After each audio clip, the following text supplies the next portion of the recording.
Il-COVID-19 qed iħalli impatt kbir fuq l-intrapriżi żgħar u medji mhux binqas fuq l-industrija tal-amara f'Malta li qed tħoss l-effetti kbar ta' din is-sitwazzjoni diffiċli.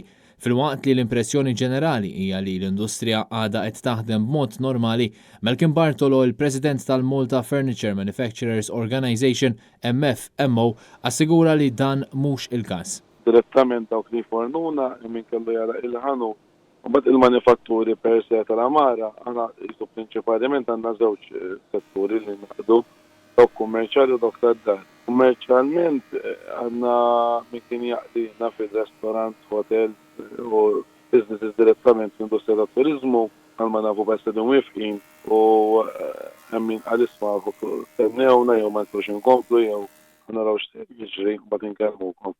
Għax l-inkam tagħhom prattikament waqaf kollu. Postijiet oħrajn fej għalbu għal teleworking, insomma social distance work, MG li fisikament ma jkunx jistgħu jkomplu l-proġett biex jitbedu, allura aħna ndumu ma nixbru l-flus work jekk kien darba jkomplu l-proġett.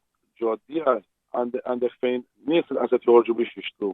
Għandek nies li ma jixtiequx ninstall iżomorru bl-installation u għandna min u stess qed jibda mill-employment tiegħu u jixtieq jara naqas jixtri minn ma jonfoq l-flus. Dan qed jaffettwa drastikament il-bejħ tagħhom, xi ħaġa li qed tolqod direttament lil bosta familji.